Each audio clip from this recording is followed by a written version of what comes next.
Hello! Welcome back to One Girl Evolution. Cut. Hello, and welcome back to One Girl Evolution. This is our second episode. I probably looked crazy. But welcome back. So excited to be back this week. So basically what I wanted to get into today was I have like friends around me. Not just friends around me. Like online on the internet I just see like so many people that are either going through a breakup or going through like friendship breakups or just like finding themselves having more alone time or like just being in their own company. And that is something that I have wanted, like I wanted it to be one of the first topics I discussed on here, because it's something I struggled with like growing up and like becoming an adult, like through like going into my adult life. But like growing up, I still do have my best friend.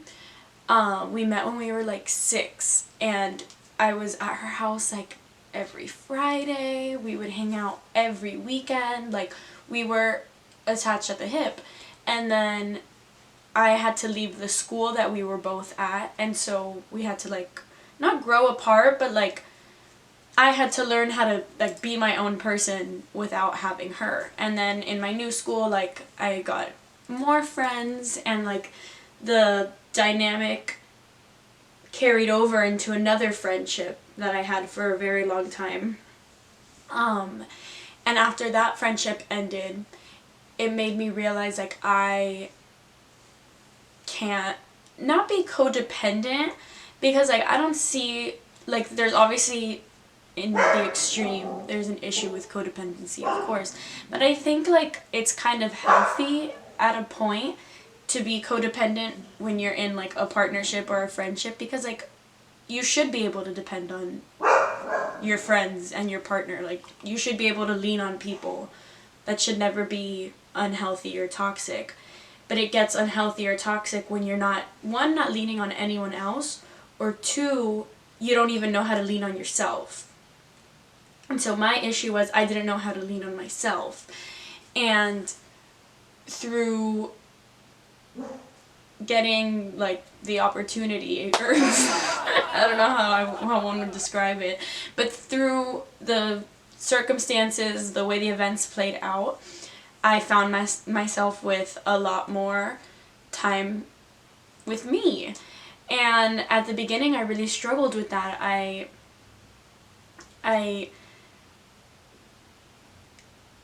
not was uncomfortable by being by myself, but like I didn't know what to do or how to act. And so then it made me think like, not know what to do or how to act, but like I just was like, what do I do? Like I'm just here. Like I didn't have anyone really to like text, or like I didn't even really want to go out and like do things. Like I genuinely just wanted to stay home. And so through that, obviously I had like the wanting to stay home in and of itself, but through that, like not really seeing any other things to do or like ways to get through this, I learned and kind of forced myself into like, oh, I love being by myself, and like I love my own company. And I feel like a lot of people like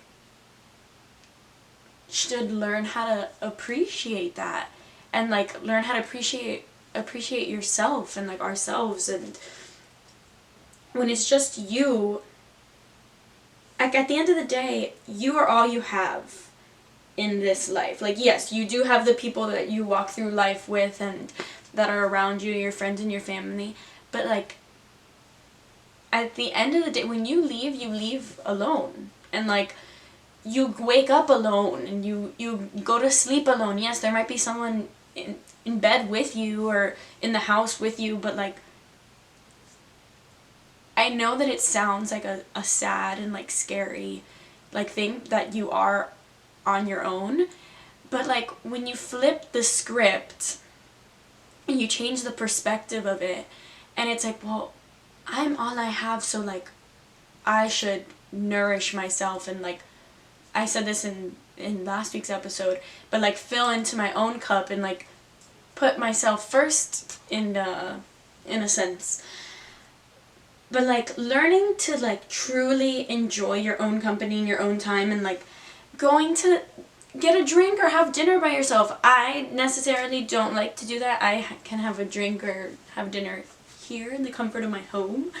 But I'm working up towards that. Like I definitely see myself going out into the world and doing things by myself. But like at this point in my life, like I don't care to do that. But like knowing that I can just be at my house and like hang out by myself and like not even care to be like, I wonder what so-and-so's doing, or like, oh, I wish I had someone to go out with, or like someone, like, no, you have you, and you are the best company that you probably ever have. Because if you think about it, when you leave situations that were so fun or so whatever, like so you had a great time and you're like, oh, I wish I could do that again or whatever. Like the common denominator is always you. Yes, in the bad experiences, the common denominator, you can make that argument that it's always you too. But I'm speaking on if you genuinely like you love yourself and you like what you bring to the table, and like the funny jokes that you say, or the little comments, like niche things that you talk about or make comments about, your little quirks and your characteristics. Like if you don't love yourself, and baby, if you don't love yourself today, because baby, you were born this way. I botched the lyrics, but my brain had to sing it.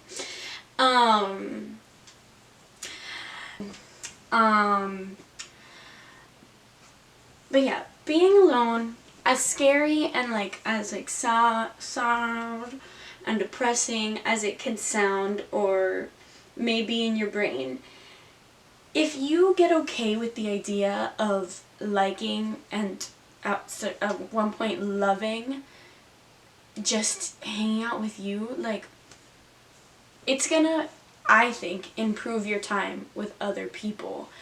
And because you're pouring into your own cup, and like you know that you're good and you're doing everything that nourishes you, you can go out into the world and like have your friendships and your relationships and all of that and your work, and you put yourself into it, I think, like in a better quality. You are at 100%, so you can go and help other people be at 100%, and vice versa in all the other ways. I love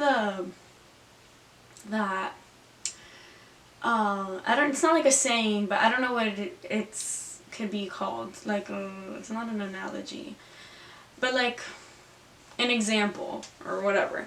Like partners who tell each other like what percentage, like what battery percentage they are at that day. So when they say like because not everyone's 100% every day, like, oh, today like I'm 60%, like I can't get, or like I'm 40%, I feel like that's better. 40%, I really can't, math isn't my strong suit, I really can't do it, like I don't have that much in me to give. Your partner would reply and be like, well, no, okay, I will give in that extra 20% that you don't have, and I will pick up the slack, like no worries, and vice versa. And like, and in all the ways, or they put in extra percent, or when you're negative percent, you know? So, I don't know. That wasn't about being alone. But you can, I think, change that, like not change that, but like apply that to your own circumstance. You yourself could be at 40% today, and it's like, well, that's what I know I can give, and that's fine. I'm gonna do something for me that gives me that extra 60% some point so that I'm filling in my own self and I know that I can get back to that 100 and give my all the next day, or give a little bit more the next day, and then the next day maybe I can't give that much more, you know? Also, have grace with yourself. Like, I think also the stigma of like being alone is like, then everything falls on your shoulders. You are one person, and at the end of the day, if you did have a partner, they are also just one person. So they're not gonna magically fix everything in your life that needs fixing. Take baby steps. Take yourself day by day and like try and organize yourself. That's for me. But like if you take yourself day by day and like you try and figure out what works for you and like how you can help yourself, then you can go out and help all the other people. I don't know where I'm going with this, but that's where it went. That's what happened.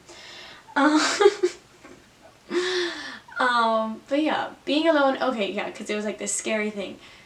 But like when you flip it and you give yourself grace and you love yourself and you tell yourself, like, kind of like parent yourself, like, no, but you can do it, like, just, like, you literally gentle parent yourself. Like, I'm not kidding.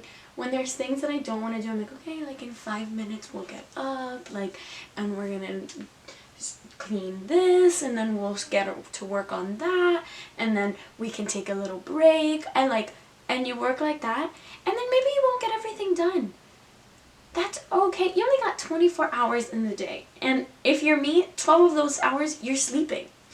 So that's 12 hours for you to get stuff done.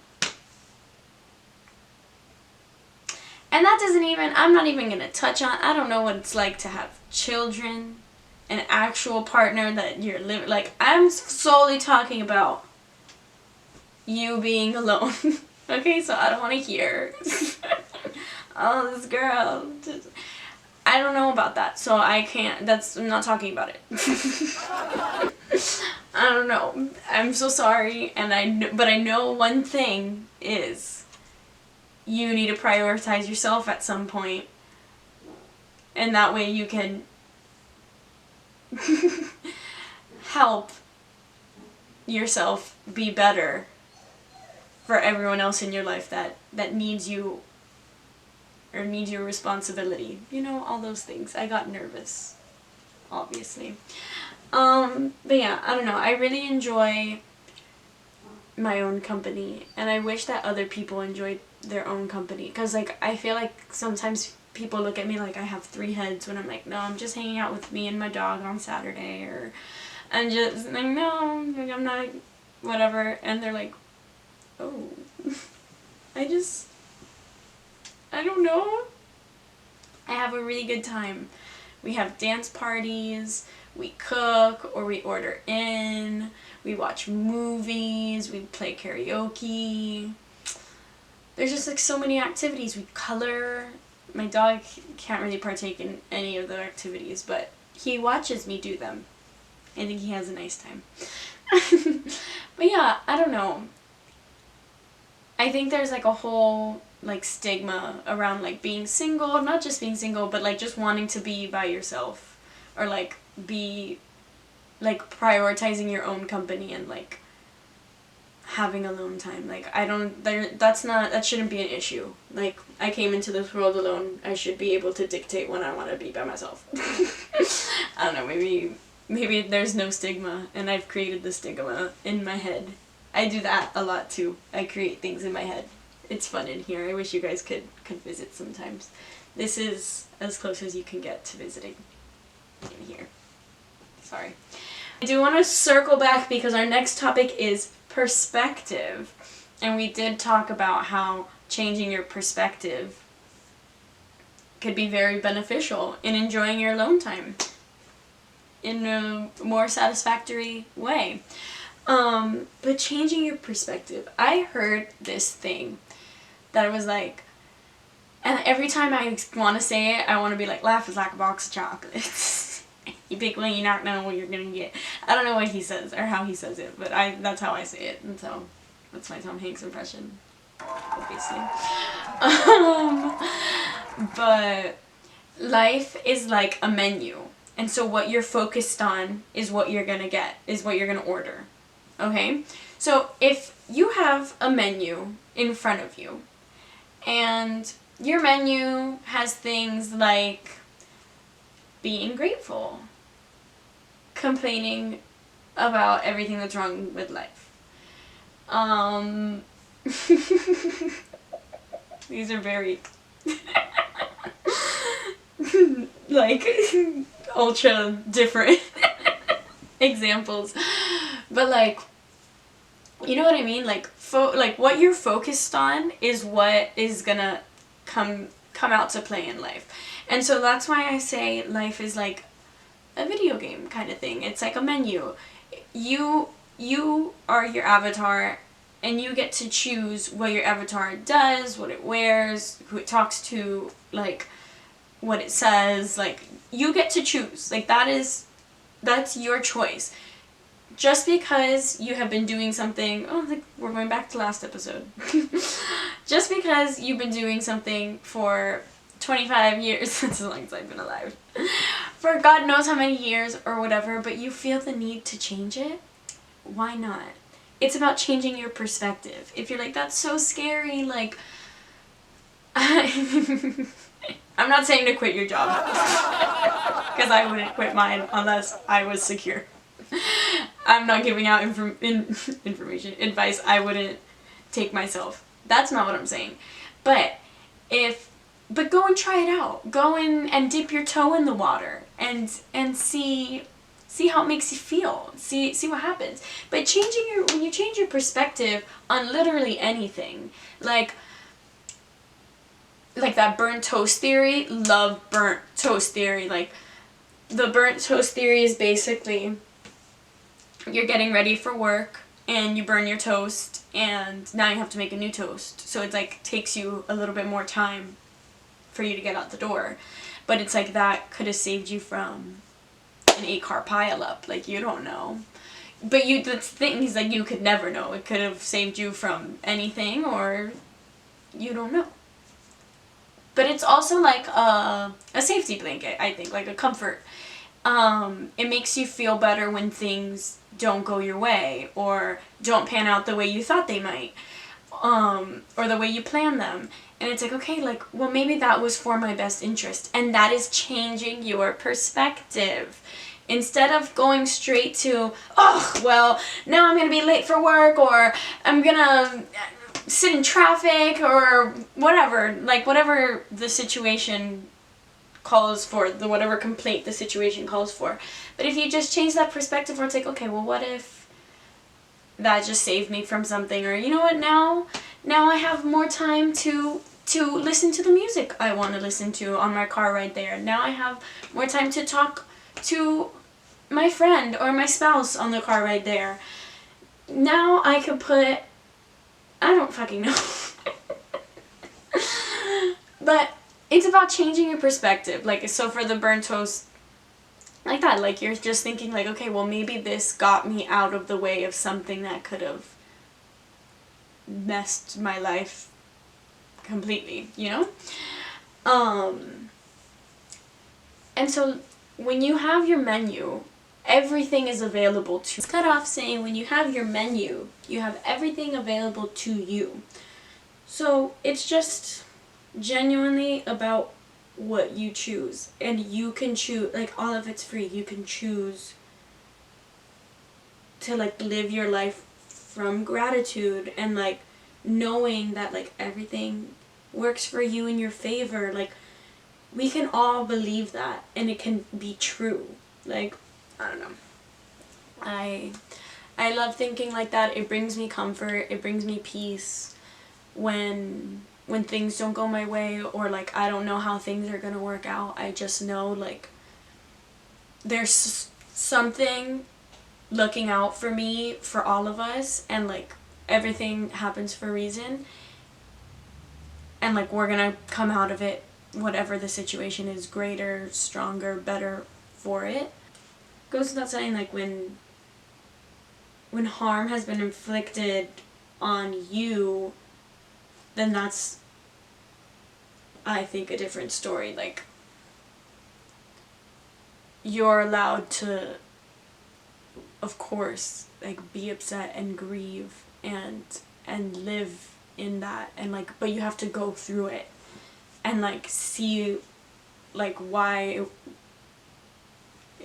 it happened, and what did you need to learn because of it, kind of thing. But also, you know, free things happen, and the world is a crazy, crazy place. So, I don't know. This is genuinely just for you, your day-to-day life, like, champagne problems when things don't go your way and you want to feel better about them.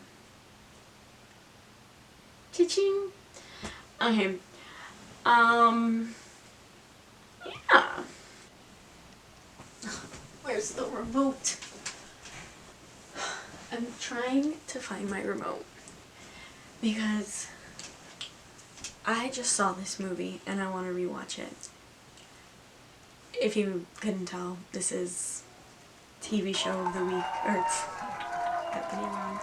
This is TV show club, or movies in other times. This week it is a movie, and it's called The Roses, and it's with Benedict Cumberbatch. I forget the woman's name, but she's so funny, and I've seen her in other things.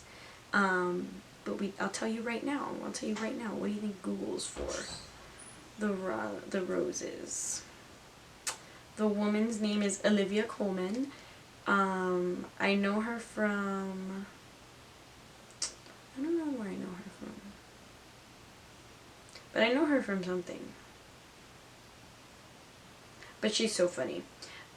It's her, it's Benedict Cumberbatch. Oh, from Murder on the Orient Express. I love that movie. It's Kate McKinnon, it's Andy Samberg.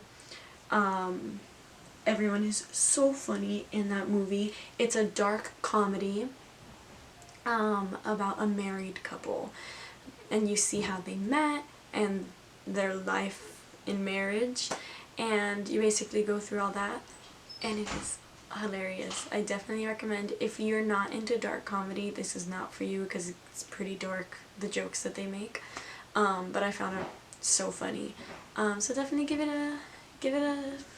a watch. It's on Disney Plus.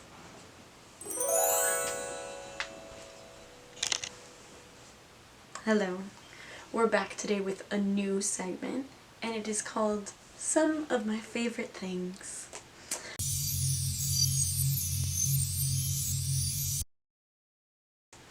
So here are some of my favorite things. So I love when people put out a question into the internet, so like TikTok, Twitter, Reddit, whatever, Instagram. I see it mostly on TikTok, and they'll be like, what is this obscure, like, badly lit picture of a movie title that I saw once when I was in 2003 at my friend's house, like the most obscure movie, and someone helps them and finds them, or like they're trying to find this dress from God knows where, and someone helps them find them. I love that, because like, one, helping each other out, amazing. Two, closed mouths don't get fed. You're putting it out there, trying to get an answer, and you got your answer. And three, I love that. Like, you just put out your question and you got your answer. Like, probably one that you've been thinking about for a while. And look, you found it. Like, that makes me so happy. Like, you found it. That makes me so happy. I love it. Ooh, one of my favorites. Seeing an actor in something before they, like, are in their breakout role. So, like, I watched, it's called Look Both Ways.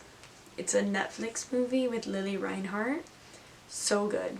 It's a really interesting movie about how, like, it's like if her life were to have split off, like, you see, like, if she were to have gotten pregnant one night in college, and if she didn't get pregnant one night in college, like how her life would have gone if one or the other happened, and you see both ways. So it's like look both ways. It's so funny. It's crazy. But David Cornsweet, I think that's his name. We're gonna make sure. We're gonna make sure. David Cornsweet. Okay, so I did Cornsweet. Where's he from? It's a crazy name. Before he was in Superman, and he was in that movie like a small freaking role. I didn't even know, because my sister, I watched that movie when it first came out, and then my sister the other day, like a month ago, she's like, oh, like, give me a movie, like, whatever. And so I was like, oh, have you ever seen this one? And she's like, no, I'll watch it. So she watched it, and I was making dinner next to her, and she was in our living room. And I was in the kitchen making dinner, and I look up, and I see David Cornsweet in this movie, and I'm like, shit, I saw you before you were Superman. That makes me happy. That's the little things, you know, that make you happy.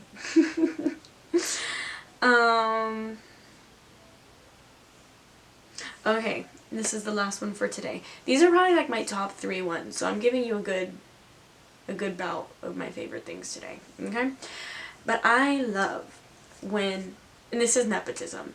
I don't love nepotism, but this is my favorite kind of nepotism, or the only kind of nepotism that I will allow. I'm kidding, I don't know. But when someone is the director, the writer, the creator, or the producer on something, and they put their sibling in it.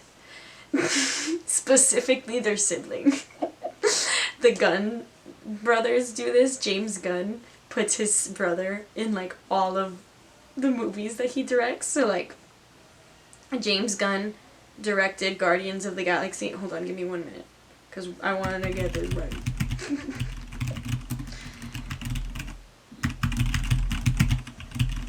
Yeah, okay, so James Gunn directed Guardians of the Galaxy, and God knows how many other movies. He's directed so many movies, and especially superhero movies.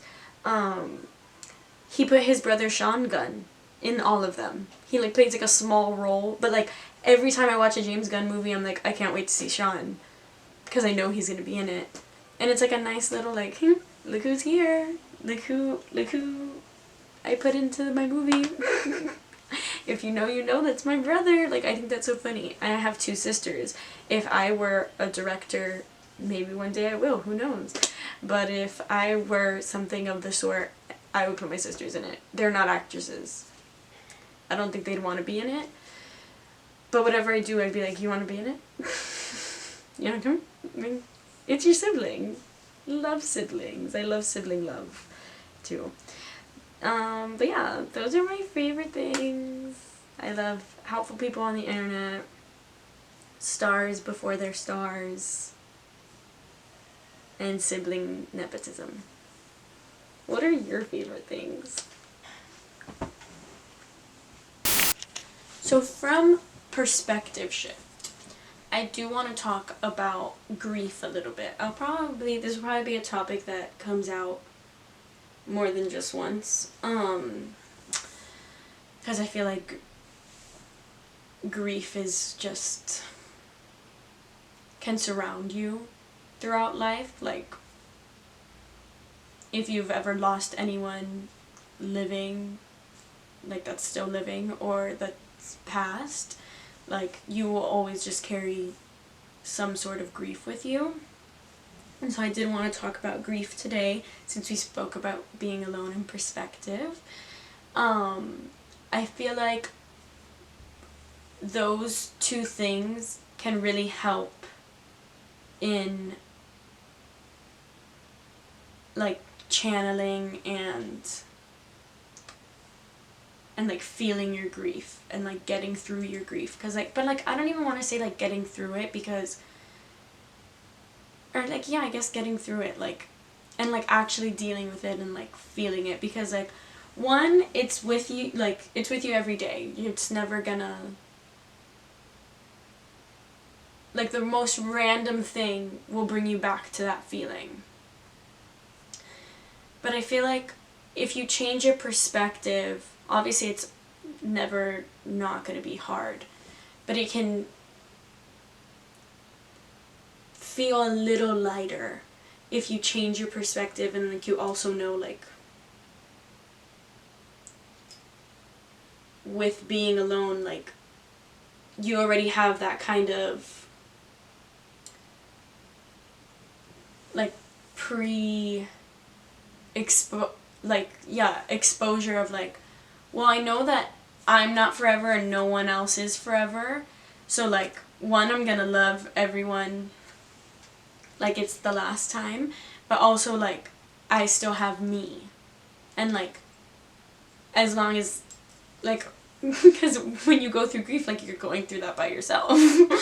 So if you know that you have you and you love being you, that could definitely like be a handhold in like getting through losing other people. Obviously that it's a band-aid on a bullet wound, but like, I think it helps. And perspective, like, let's get swifty. Shifting your perspective on grief of like, and this one's really hard for me because I have the whole mentality of like, well, no, just bring them back. Well, let me just go back. Why can't I? There's just, you know, like, they were here before, why can't they be here now? Like, why, what? Go back. You shift the perspective into being like, well, that relationship served its purpose and it was in my life for the time it was supposed to be, and I got what I needed from it. What did it try to teach me? What should I have learned from that relationship or that loss? And how can I get better, do better, and continue on after the fact? And obviously it takes time. Grief, just like healing, none of it is linear. It's very much a spiral, and like, you're gonna take 5 steps forward one day and 10 steps back. Like, I love the quote Andrew Garfield says, or like that it's his, like, he said it, like, grief is unexpressed love. And that's another like perspective shift. It's like, look at how much love you have for that person still inside you, and like, you have such a great big heart. Like, you change the perspective to it being something a bit nicer. I don't know, I guess I like to put pretty bows on my boxes and make everything look nice. But I just think, like, not make everything look nice or make it easier, but making it bearable. And like, being able to get through, I got a little bit emotional. Being able to get through your day, and like, because on the hard days, like, when it's hard, and like, I'm speaking on this mostly because I lost my grandma this past year. And like, I think of her every day. And I know she's with me every day. But it's just losing her, especially at the point I am in my life now, and just like losing her in general, taught me so much about myself and like the way that I am with people, and I'm still working on it. Every day we get better, but every day we're not the best that we can be, and that's fine. Like, that's truly okay. Again, a spiral.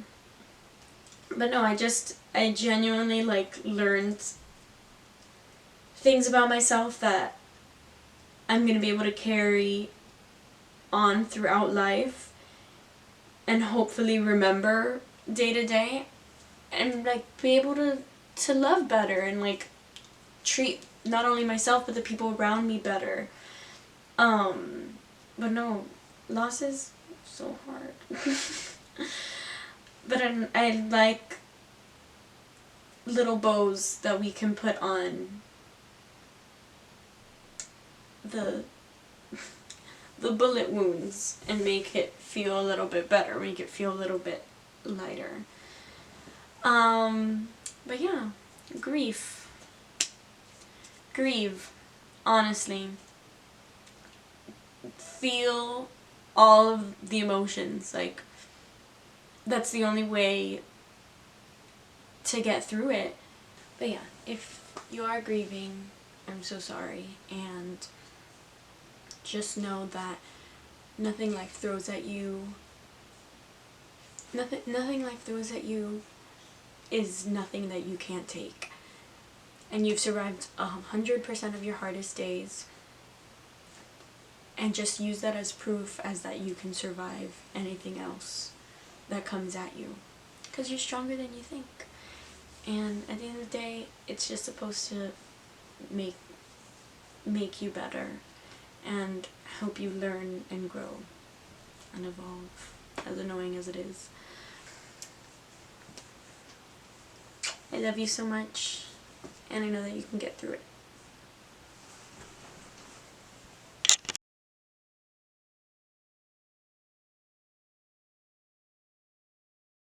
Aww. Alert! Alert! It's a new crush of the week. Guys, I hope that you like to crush as much as I do, because this is going to be a weekly segment. I love sharing people I think are pretty. And I think so many people are pretty. This week, though, our crush of the week is... I forgot.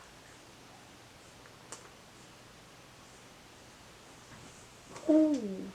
Okay, no. This week's... yes. This week's crush of the week is Josh Hutcherson, because I'm watching I Love LA, the Rachel Sonnet new show on HBO. So good. This isn't show of the week, this is crush of the week, and it's still Josh Hutcherson, but you should check out that show, it's really fun. Yeah, he's so cute in it. He plays what seems to be a really nice boyfriend, and I haven't seen him in a while, and so I'm really happy that he's back on my screen. As you know, who our honors are. We love you all. You're all my crush of the week every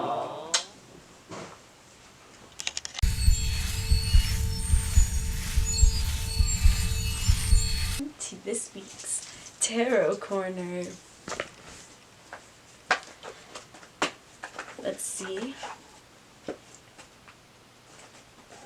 Let's see what you need to hear for your Thanksgiving week. Happy Thanksgiving. I don't think I've said that once in this episode. Maybe because be grateful every day. I'm kidding. I mean, well, not kidding. You should be grateful every day, but I don't know. Thanksgiving is... it's a weird holiday. We're not going to talk about that because we're doing a tarot card reading. We're not doing a history lesson. I'll leave it at that. It's a weird holiday. Be grateful every day. You should be grateful every day of the year. Okay, but let's see what this week we need to hear. What... ooh, that one flew out. Let's see. Let's get one more. You know, I like to shuffle it 3 times. I like to do things in 3s. That's my OCD numbers. 3. Very nice. It's very fun. Okay, we're going to shuffle one more time. I don't know why. Maybe this is relevant. The Jonas Brothers song Waffle House keeps playing. At the Waffle House. That part, like, whatever they say, I don't even know that song, but it keeps playing. At the Waffle House.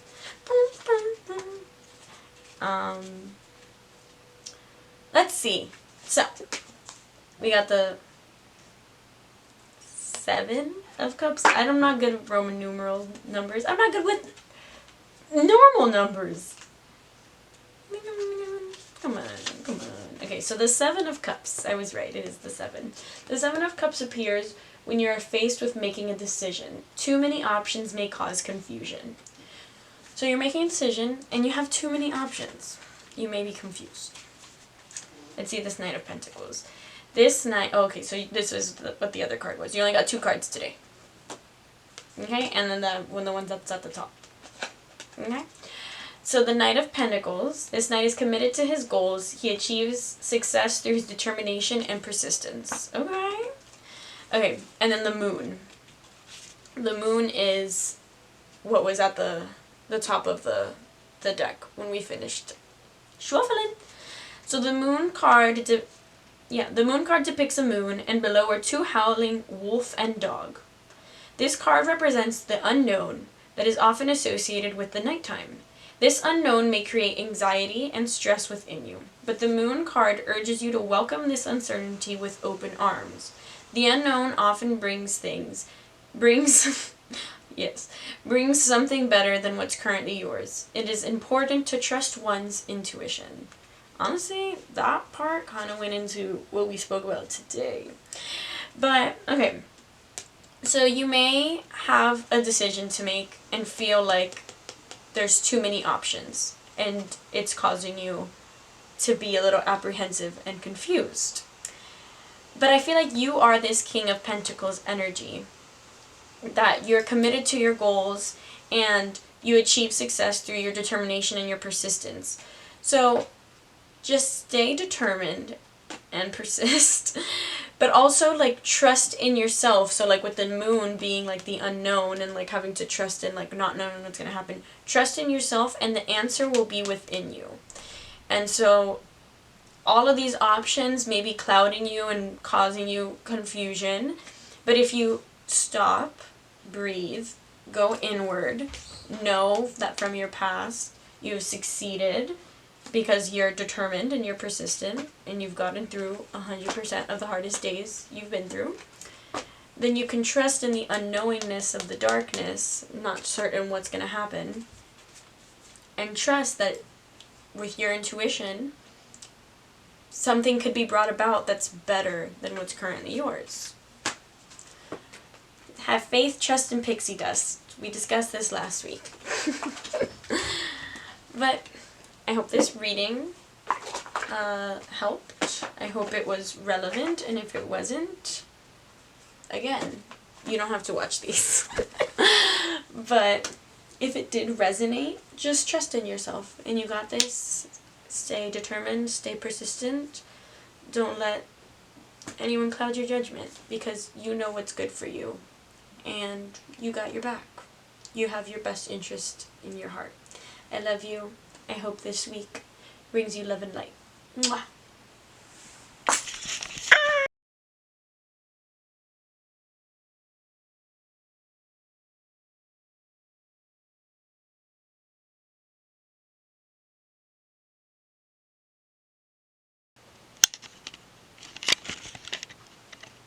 I should have put this message towards whatever.